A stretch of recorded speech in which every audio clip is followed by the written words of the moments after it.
Hi everyone, welcome to the fifth section of this video where we're looking at reflection. So we're looking at how in reflection you look back and use that reflection on the past to inform your future.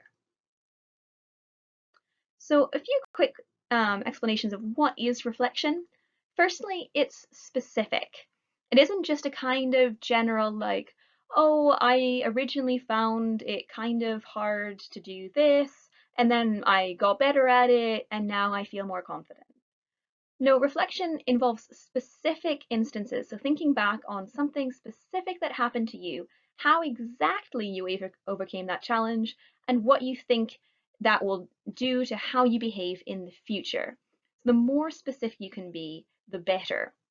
So if I'm thinking back to, say, my experience at university back a while ago now, I don't just say, oh, when I started university, I was a bit nervous and then like I got a bit better and now I feel very confident. I would say something like, on my very first day at university, I was a bit late to class and I was scared because I was younger than everyone else. And I sat in the back of the class. I mean, there was these two guys in hoodies on either side of me and I felt so uncomfortable. And then when the lecturer asked questions to the whole class, and I was brave enough to raise my hand, and she wrote my answer on the board, that made me feel much more confident and comfortable in the class. And that little thing gave me a huge amount of confidence, which then carried to the rest of the class. And now, whenever I'm nervous to speak up in a meeting or something, I think about that moment and I remember that what I have to say is valuable and worth saying, and so I say it. So that example there is something that it'd be very easy for me to have been quite general about it, but it was instead I chose to focus on a specific instance of how I was uncomfortable, how I overcame that, and then how it impacts me in the future. And that ties into the second point here, which you can see is about being action oriented. Reflection is all about things that you did and things that you could do better and how you would do them better in the future.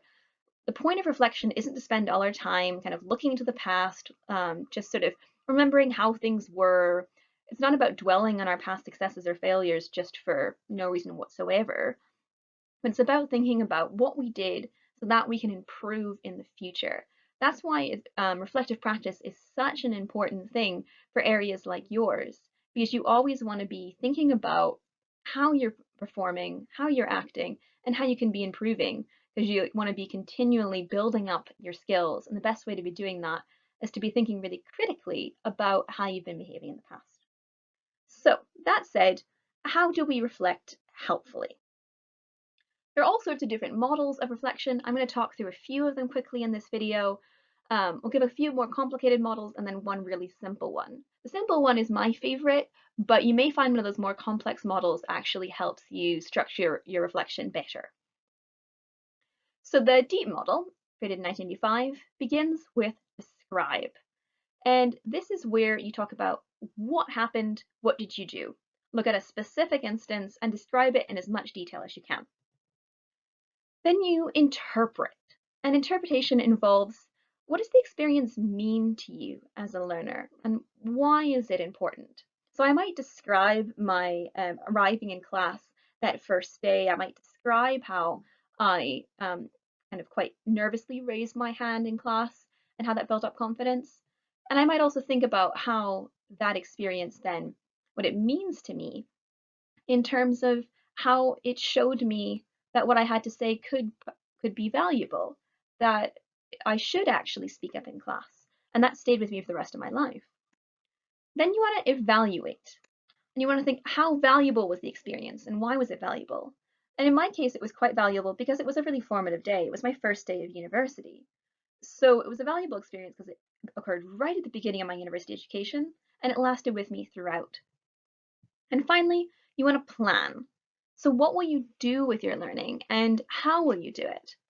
So if that experience showed me that I could raise my hand in class once and be listened to, I might think, okay, next class, next time I feel nervous, I'm going to raise my hand again and I'm going to speak up again.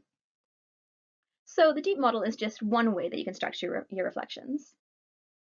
Gibbs' reflective cycle is another really influential model, and this has a couple more stages, the same crucial ideas, but a few other ways of thinking about it.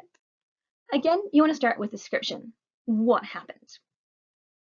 Then you want to think about feelings and what were you thinking or feeling when the thing happened? So, as I mentioned in my example, I might talk about the nervousness I had and just how uncomfortable I felt walking into class late on that very first day.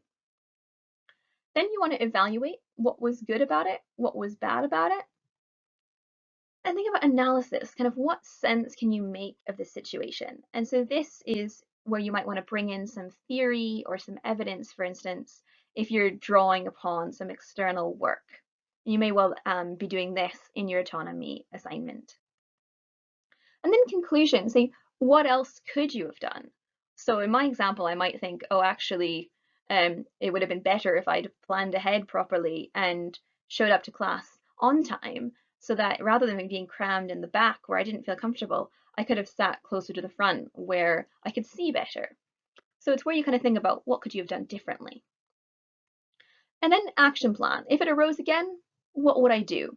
So if I found myself in another very similar situation, how would I react to that?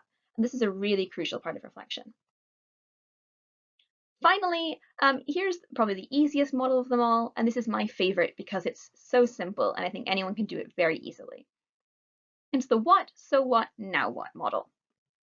And in the what section, you want to reflect on the experience. So you describe the experience and kind of what you were thinking and feeling when it happened. Then you think about so what. So like, what was important about it? You analyze it, you evaluate it. This is where you pull in literature or theory if you need to. You kind of think critically about the experience and why it mattered to you as a learner. And finally, now what? So you action the learning points. You identify what could have been done differently and what you might do differently in the future.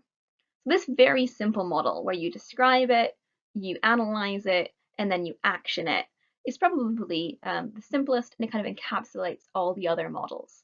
You may find one of the other models is helpful in order to structure your thoughts, or you may find a very simple way of looking at it like this is easiest. So what I'd like to do now is to do activity 5, which is where we reflect. So if you go to your workbook, you'll find I've structured it mainly according to that final 3-stage model, and I'll talk about that here. But if you prefer to use another model, by all means, go ahead and do that instead. So I want you to think about an experience you've had. You've all been on placements, so think about an experience from placement perhaps, or if you'd rather, you can think about an experience of normal life if you prefer. You should think about the significance of that experience then as well. So just what was so important? Why have you chosen that experience to be the one that you're thinking about right now?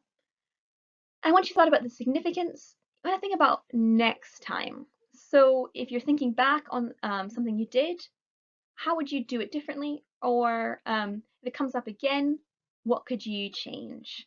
So perhaps something that you did really well and you think, okay, I'm going to keep doing that. I'm going to do it with more confidence next time. Or maybe it's something that you did not quite so well and you think, oh, maybe I could do it better in this specific way next time. So you might want to think through these 3 stages or choose one of the other models we just looked at to reflect on, but think of one experience either from your placement or from your life and spend about 5 minutes reflecting on it.